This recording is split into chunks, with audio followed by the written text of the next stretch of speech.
Hello YouTube, this is Tammy Pie and I'm back with another video. I am here in the Kingdom of Hawaii above the Hawaii Jiu-Jitsu Academy, and I'm here to do a tag called My Gratitude Decks, which I was tagged in by Moonflower Moments. And she did say in the details to, do with it what you will, which of course I did. I feel like when people say that, they're talking directly to me because I'm always tearing apart these tags. But I actually stuck with a lot of her prompts. I just changed a couple of them. So, yeah, gratitude. I'm grateful that the backup sounds have stopped for a moment. I was up here, making kind of like semi sort of a few plans because I do have a bunch of stuff that I need to get done today, even though the kids are on Oahu at a tournament with the baby. So potentially I have a lot of freedom. However, with that freedom comes great responsibility. So for that, I am grateful. So I'm going to switch the camera around and we're going to look at some decks and answer most of these prompts and maybe a couple of my own. So if you're wondering about my beautiful spread cloth here, I used this in my last video too. This is the 1909 spread cloth, 1909 Redux that Jamie Sawyer had. I think it's still in pre-order right now.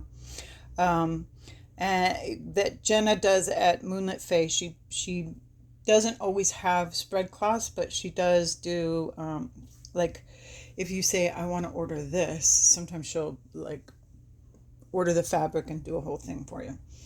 So prompt 1, and some of these prompts are a little kind of deep, which will tend to, be not sad, but kind of serious. I can do serious. And then the later prompts are less serious, I think. I don't know. We'll see. So prompt 1 is a deck that has stood by my side through the darkest moments like a sister. Yeah, it's kind of dark, right? So this is one I'm going to give to Tarot Avatara. Tarot Avatara is a deck that was created by Gabi Angus-West a couple years ago now, in celebration of Frida Kahlo's art. The wonderful thing about this deck for me is not only is it Frida Kahlo, but it's also Thoth. And there are a couple key differences, a couple ways that it's not Thoth. How am I doing? Someday I'm really going to get this together and you guys are going to be so surprised. Okay.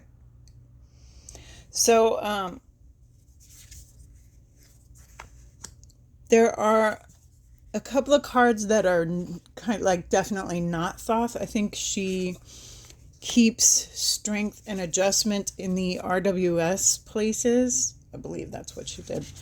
But there are, like, she designed it to be a Thoth deck. So the colorways, the Golden Dawn color keys are there, which is really, really important to me. I've been, so she does call it strength, and it is at 8.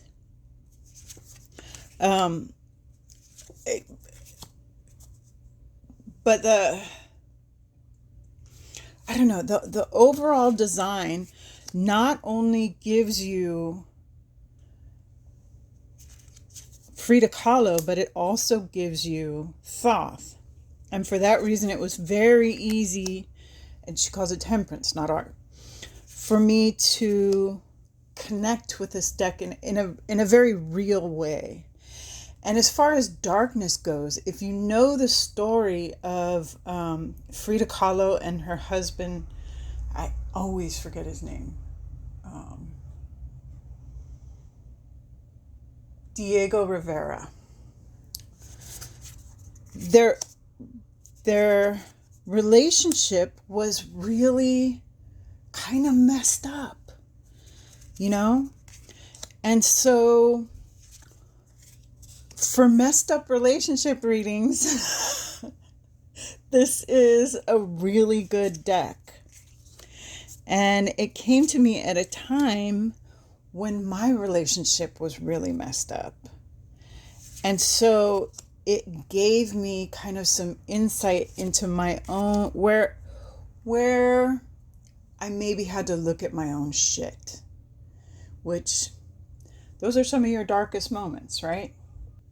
Okay, and then that kind of blends right in to hardest truths.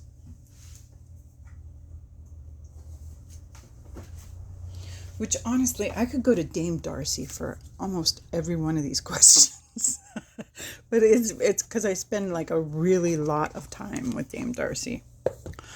But as far as hardest truths go, and there is, where do I have the book with me? I don't know if I have the book with me. It might still be, come on, I gotta have it here. I think I have it here somewhere.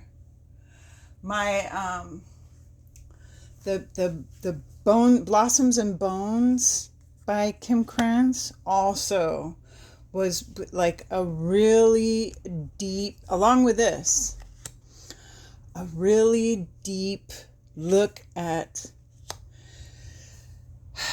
sometimes you got to know you have daddy issues in order to deal with your daddy issues, right?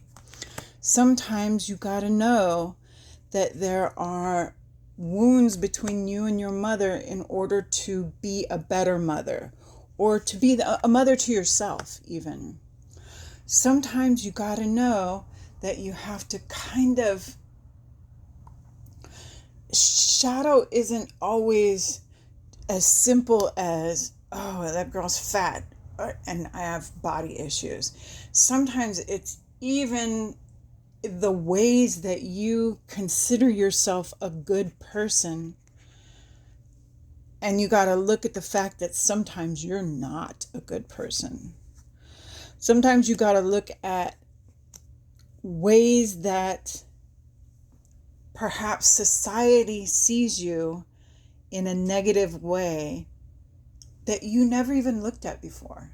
It never even occurred to you that that was a mean thing to say, or that the way you deal with people is kind of underhanded, or that you're a bonehead in some ways, right?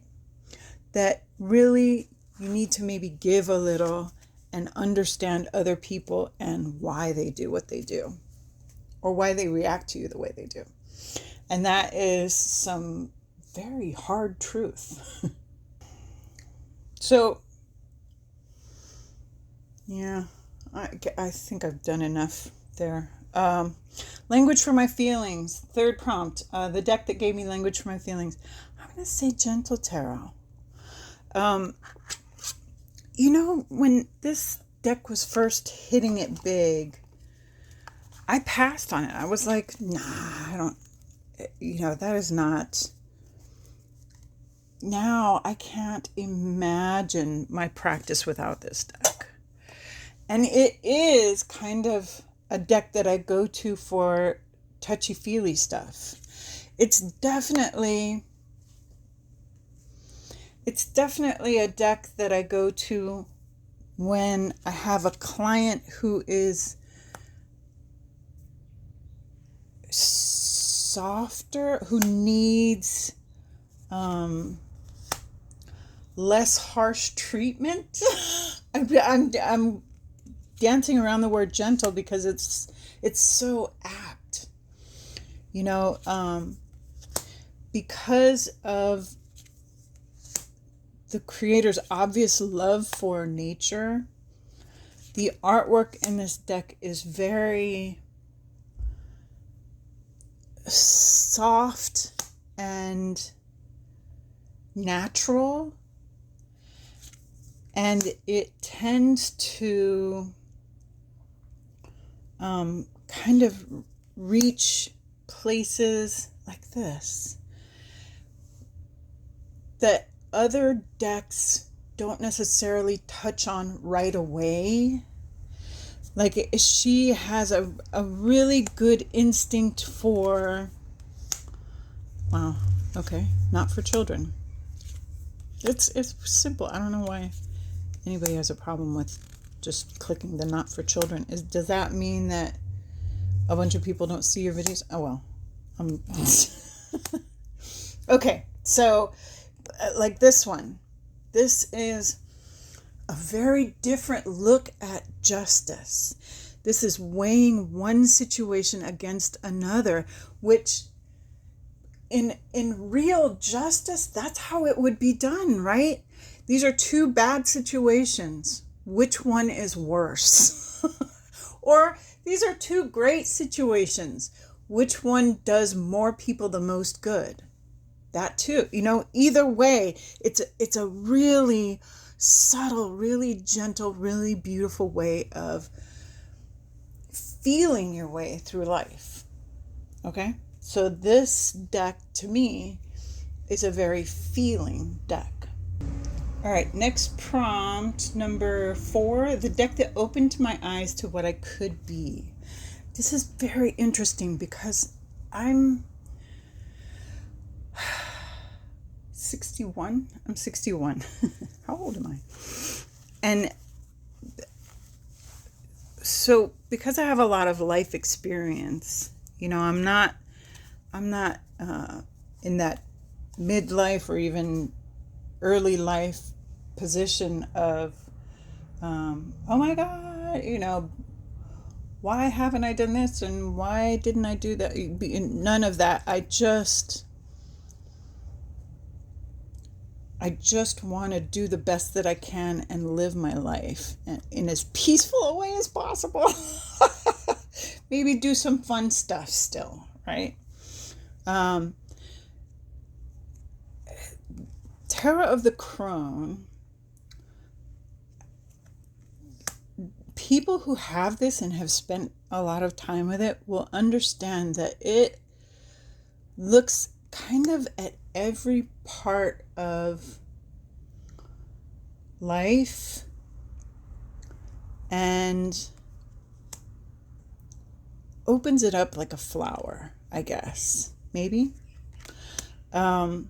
So a lot of these faces are unrecognizable, and many of the pip cards are unusual. Like this is a knight card, so it's less intuitive before you spend a lot of time with it, okay? But also it kind of teaches you that there is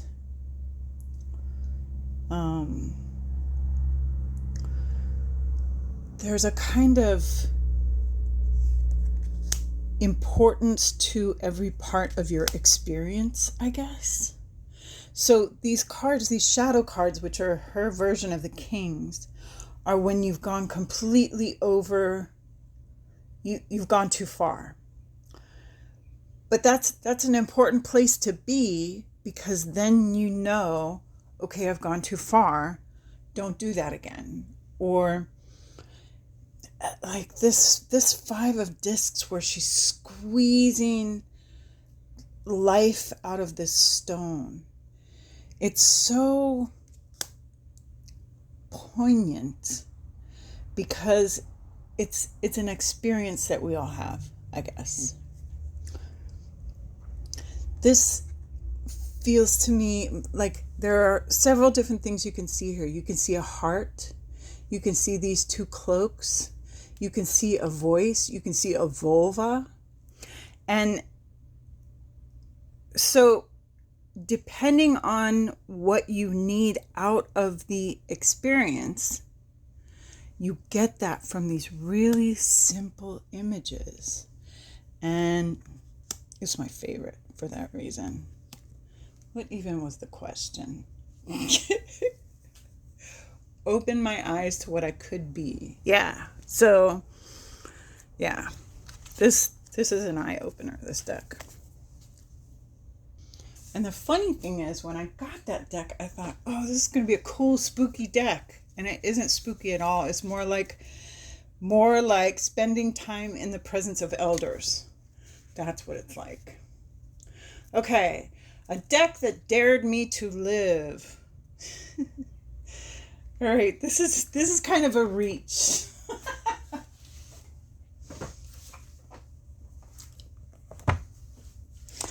And here's why. So when I first got this, I was really excited, and I spent a bunch of time rewatching the show.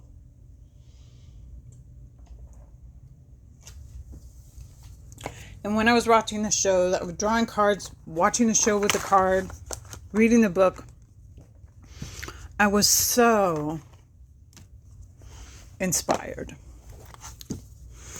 Because these guys had no idea what they were starting. They did not realize the long-term effect that this show would have on the world and how the world acts and reacts and, you know, any of it.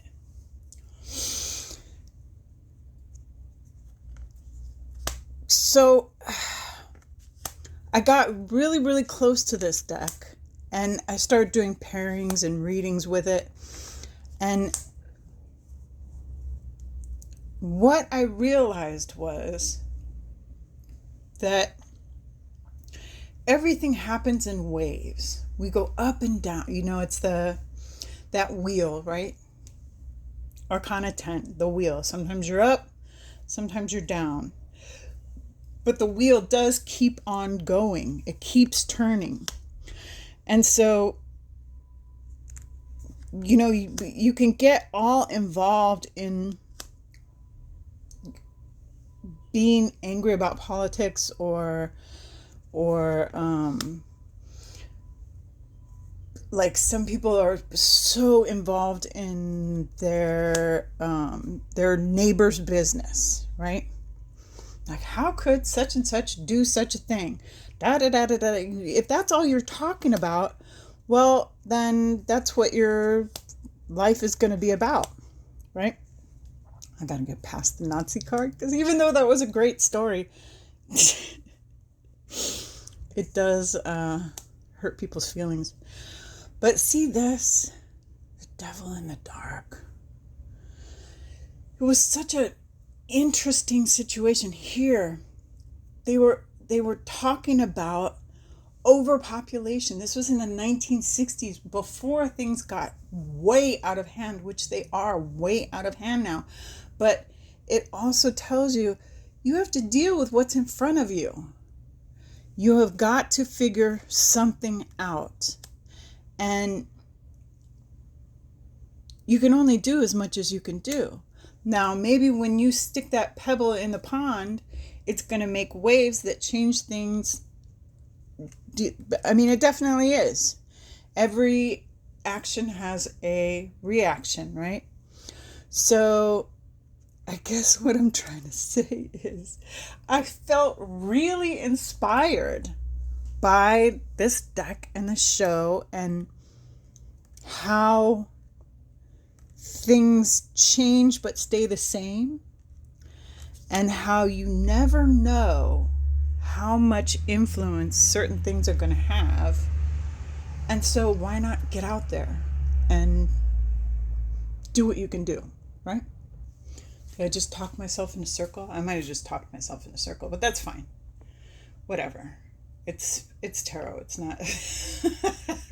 Okay, next prompt.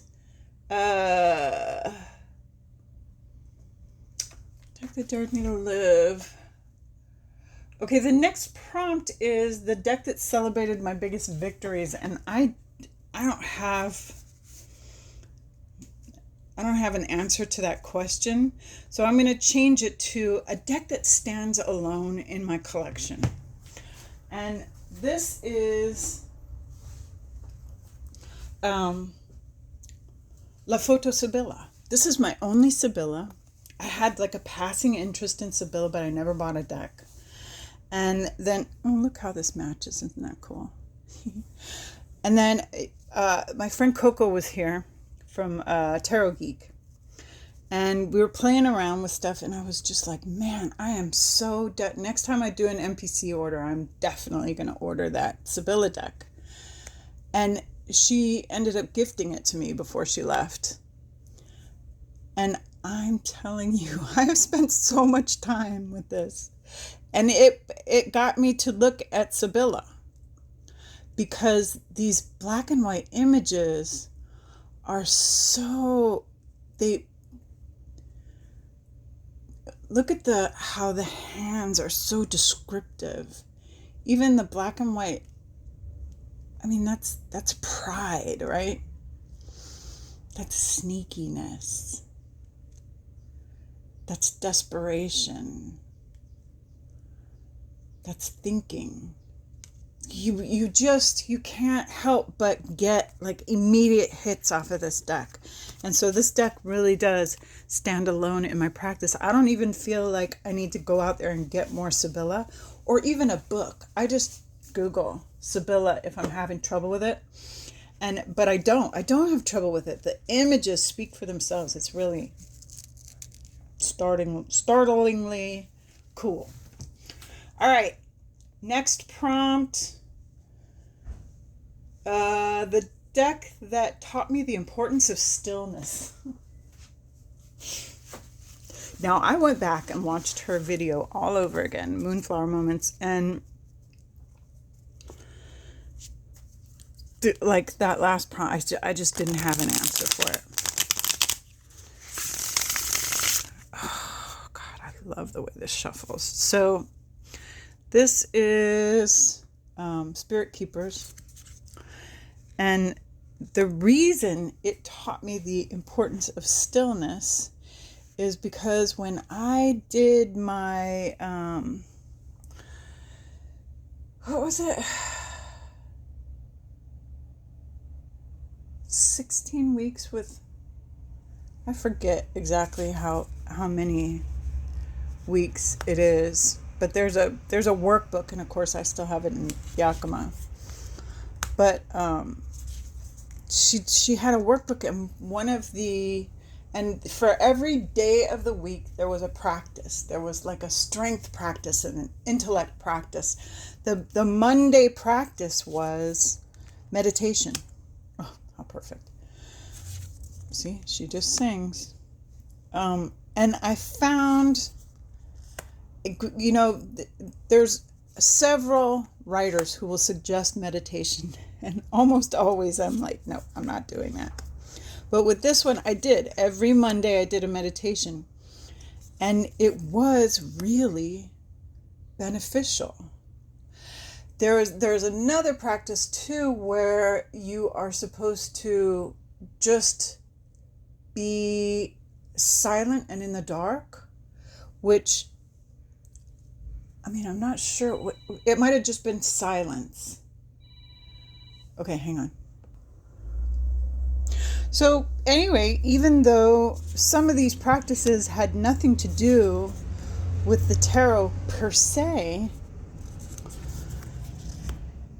they do strengthen your ability to, say, center yourself, or to kind of listen to your own instincts as far as the tarot goes. So having spent time in meditation, I don't meditate all the time or anything.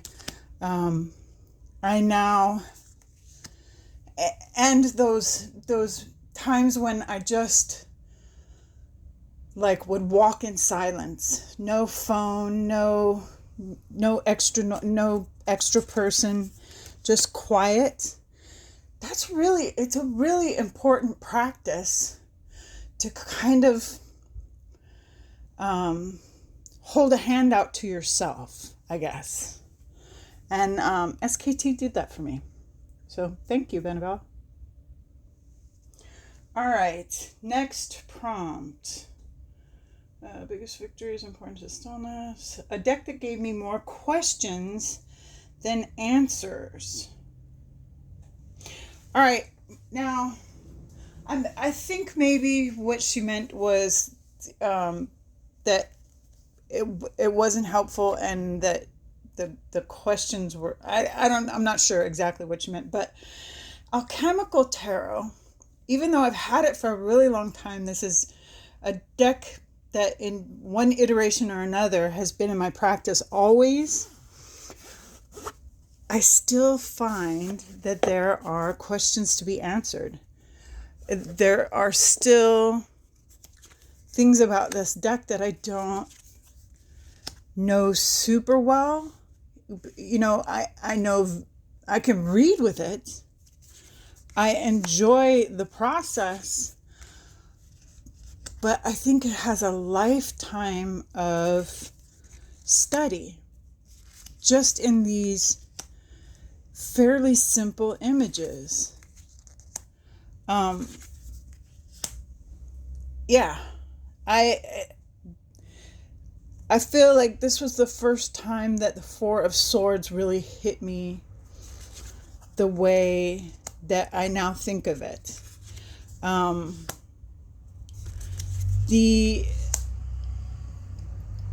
different perspective that Robert M. Place brings to the tarot, and it's in all of his tarot, is really foundational to my practice.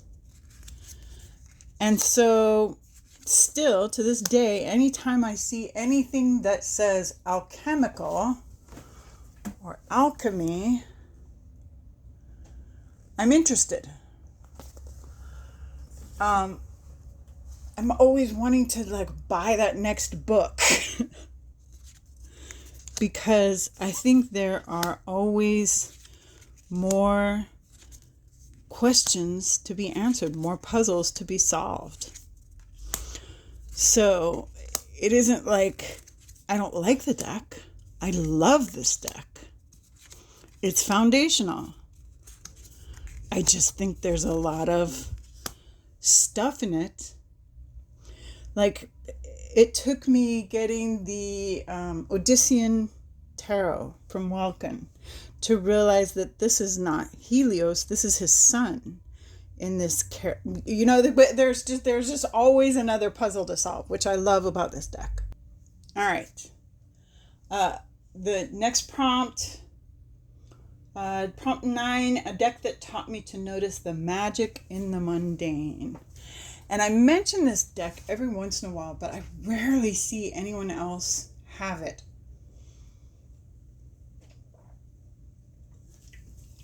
Sorry, it's hot. I gotta drink something. This is the Tiny Sparrow Tarot. And if you haven't heard this story, my friend Nancy over at Star and Flurry came to Newt's one year. She did not have a good time. It was one of the times that they did it in a different hotel, and the hotel was not great. It wasn't a great place for it. Just didn't have the magic that the old hotel does. But she brought me this deck, and I had a different deck that I was using, and I replaced it with this one, and people asked me for this half the time when I was doing the readings under the tent. And this deck is so weirdly in the present, both in the present, but also kind of magically takes you on kind of a little journey into what I would call the collective. So you're looking at images that are in a variety of different backgrounds. There's a variety of different people, different ages, different ilks. And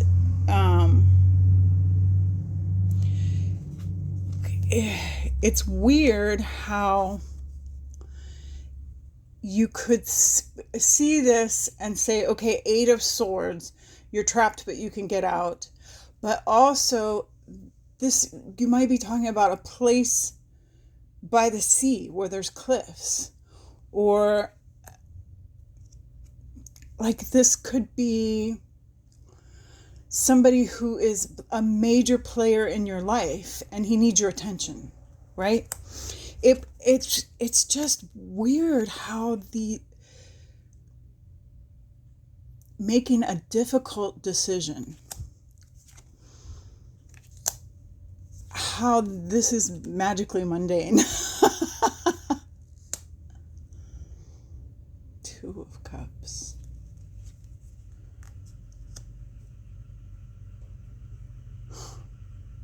Just wild.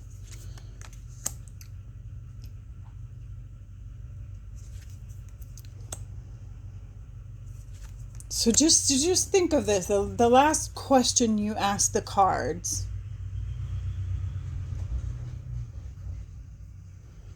Look at that one. I'm pretty sure I drew this for someone's reading, and it was wild. It was a weird situation. So this deck is just magic. I always take it with me when I'm reading for the public. All right, what deck lets me embrace levity? I'm going to give you 2 different perspectives on this. Wisdom of Pooh, which I'm really grateful to have Wisdom of Pooh. You know, for a while I didn't think I was going to be able to get this. But when I was a kid, my mother and I would be like waiting for the bus, or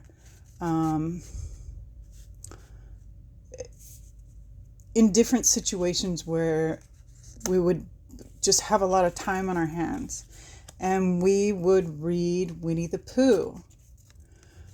And I guess she was, you know, just encouraging me to read, but we had such a good time with Winnie the Pooh. He's so silly. He's a silly old bear. And the characters in the story get into bad situations and have to figure it out, right?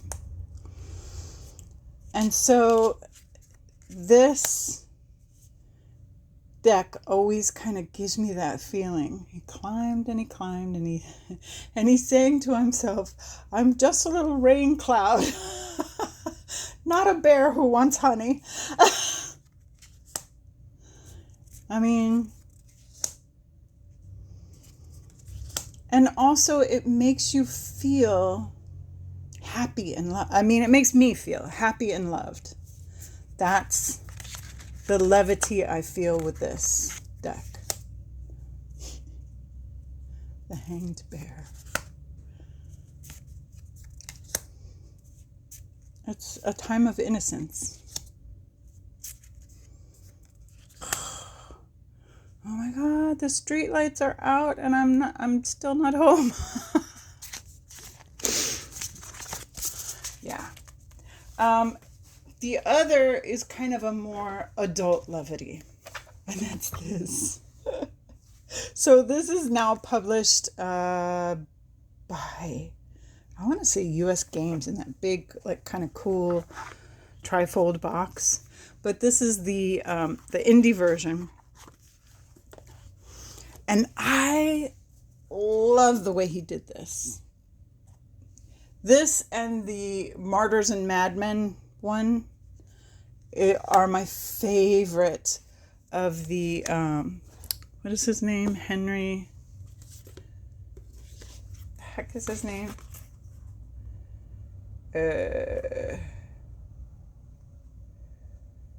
Travis McHenry.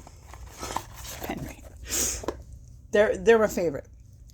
And I love what he did this, because what he did was he took a work of art, a body of art, I think it was just the one work, and he created a deck around it.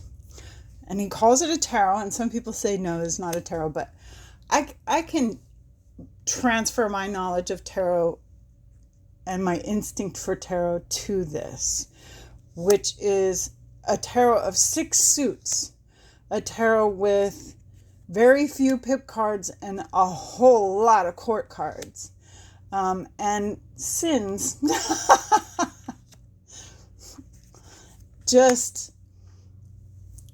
And a lot of it is funny.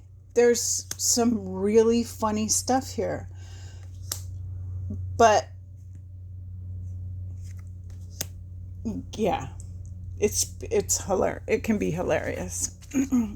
It can also be kind of serious, but that encourages levity to me.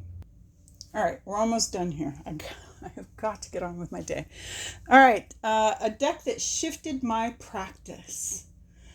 And this is prompt 11.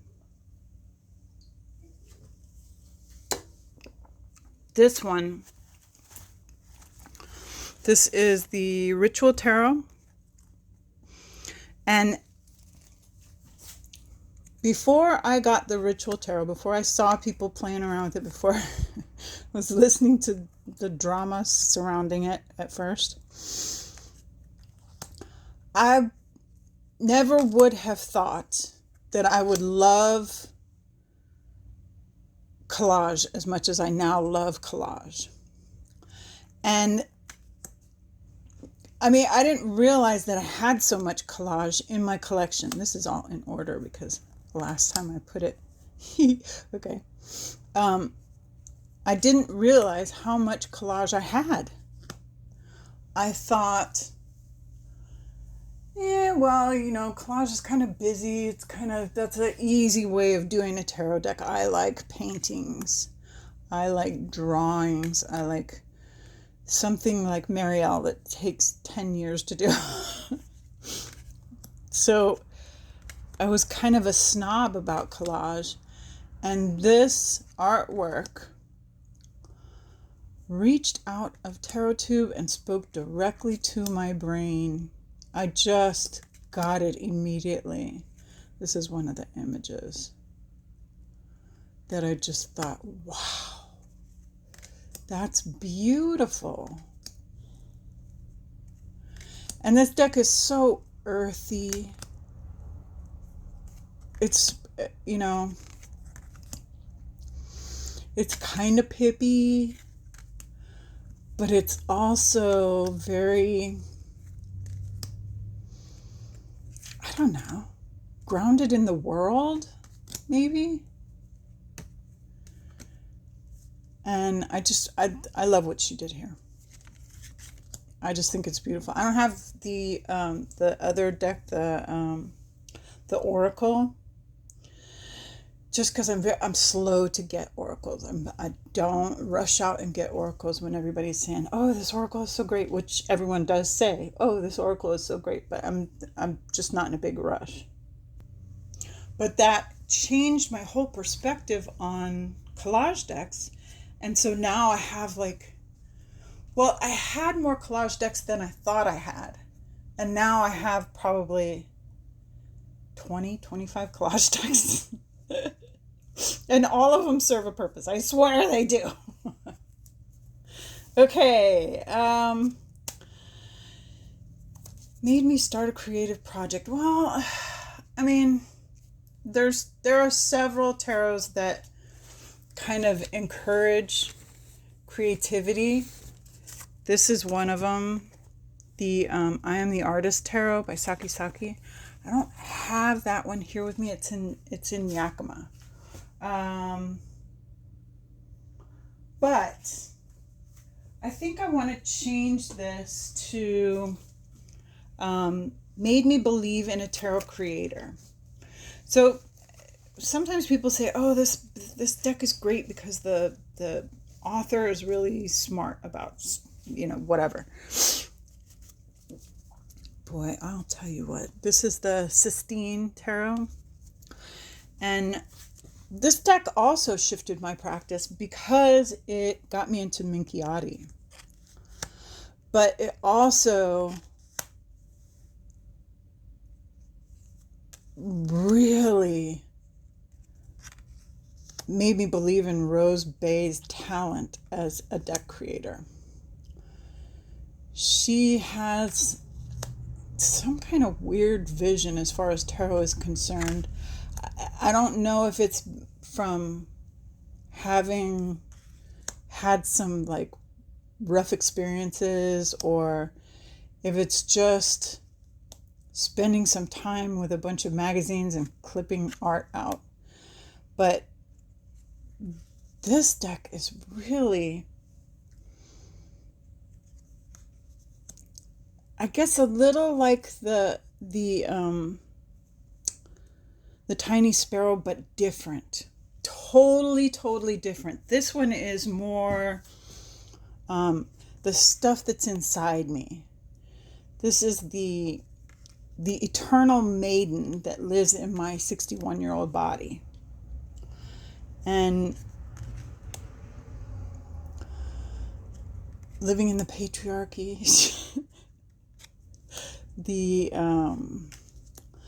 power that you have that's taken away from you, the aggravation in the world that seems like you can do little about, and yet if you make small moves or big moves, you can at least change the way you see things. And sometimes it gives me a little levity. All right, I have taken up entirely too much of your time, and it is time for me to go and do my thing. So thank you for coming.